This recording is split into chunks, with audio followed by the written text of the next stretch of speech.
அனைவருக்கும் வணக்கம். இன்றைய தினம் நாங்கள் பெண்களுக்கு எதிரான வன்முறை அல்லது சிறுவர்களுக்கு எதிரான வன்முறைகள் இடம்பெறும் போது அவற்றை எவ்வாறு நாங்கள் முறைப்பாடு செய்யலாம் அல்லது அவற்றுக்கு எதிராக எவ்வாறு சட்ட நடவடிக்கைகளை மேற்கொள்ளலாம் என்ற விடயங்களை கொஞ்சம் விவரமாக பார்க்கலாம் என நினைக்கின்றேன்.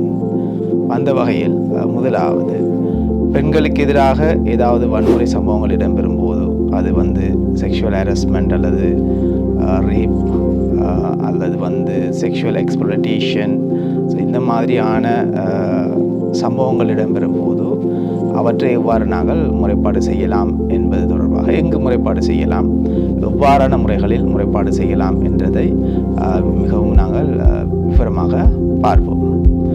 அந்த வகையில் முதலாவது நீங்கள் செய்ய வேண்டிய விடயம், குறித்த சம்பவம் தொடர்பாக உங்களுக்கு அருகாமையில் உள்ள போலீஸ் நிலையத்துக்கு சென்று நீங்கள் அந்த சம்பவம் தொடர்பான ஒரு முறைப்பாட்டை மேற்கொள்ள வேண்டும். நீங்கள் போலீஸ் நிலையத்துக்கு செல்லும் போது பாதிக்கப்பட்டவர் செல்லலாம், அல்லது பாதிக்கப்பட்டவர் சார்பாக அவரது குடும்ப அங்கத்தவர்கள் அல்லது அவரோடு இருக்கின்ற யாராவது நபர்கள் அல்லது ஏதாவது தொண்டு நிறுவனங்கள் அவருக்கு உதவி செய்ய விரும்பினால் அந்த தொண்டு நிறுவனங்கள் மூலமாக இந்த முறைப்பாட்டை நாங்கள் போலீஸ் நிலையத்தில் பதிவு செய்து கொள்ள முடியும். அந்த வகையில் நீங்கள் முதலாவது படியாக போலீஸ் நிலையத்துக்கு செல்லும் போது அங்கு 3 வகையான பிரிவுகள் காணப்படுகின்றது. அந்த பிரிவுகளில் ஏதாவது ஒரு பிரிவில் உங்களது முறைப்பாட்டை நீங்கள் செய்து கொள்ளலாம். முதலாவது, அநேகமான போலீஸ் நிலையங்களில் சிறுவர் பெண்கள் பிரிவு என்று ஒன்று காணப்படுகின்றது. அநேகமாக இங்கு பணியாற்றுகின்ற போலீஸ் அதிகாரிகள் பயிற்றப்பட்ட அதிகாரிகளாக காணப்படுவார்கள். இவ்வாறான பிரச்சனைகளை, இது மிகவும் உணர்வுபூர்வமான பிரச்சனைகளாக இருக்கின்றபடினால இவ்வாறான பிரச்சனைகளை கையாளக்கூடிய பயிற்சிகள் அவர்களுக்கு வழங்கப்பட்டிருக்கின்றபடியினால் பெண்கள் மற்றும் சிறுவர்கள் பாதுகாப்பாக தங்களுடைய முறைப்பாடுகளை செய்வதற்கான வழிவகைகள் இந்த பிரிவில் காணப்படுகின்றது.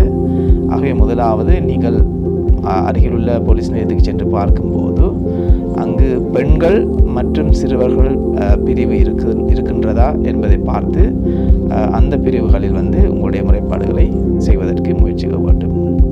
அவ்வாறு அந்த பிரிவு அங்கு காணப்படாவிட்டால், அநேகமான எல்லா போலீஸ் நிலையங்களிலும் அந்த பிரிவுகள் காணப்படுவதில்லை.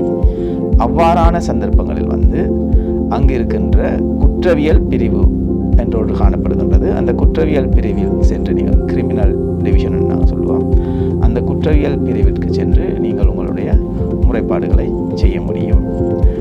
அந்த குற்றவியல் பிரிவில் உங்களுடைய முறைப்பாடுகளை ஏற்பதற்கு அல்லது உங்களுடைய முறைப்பாடுகளை பெற்றுக்கொள்வதற்கு தயக்கம் தெரிவித்தால் அல்லது தாமதம் ஏற்பட்டால் நீங்கள் அந்த போலீஸ் நிலையத்தின் பொறுப்பதிகாரி, OIC என்று சொல்லுவோம் நாங்கள், அந்த போலீஸ் நிலையத்தின் பொறுப்பு அதிகாரிக்கு இந்த முறைப்பாடுகளை நீங்கள் செய்ய முடியும்.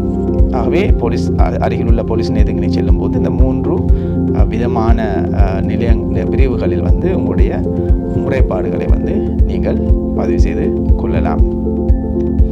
அவ்வாறு இந்த 3 பிரிவுகளிலும் உங்களுடைய முறைப்பாடுகளை பதிவு செய்வதற்கு உங்களுக்கு தயக்கமாக இருப்பீர்களானால் இருந்தால் போலீஸ் திணைக்களத்தில் பெண்கள் பணியகம் என்ற ஒன்று காணப்படுகின்றது. உமன்ஸ் பீரோ என்று நாங்கள் சொல்லுவோம்.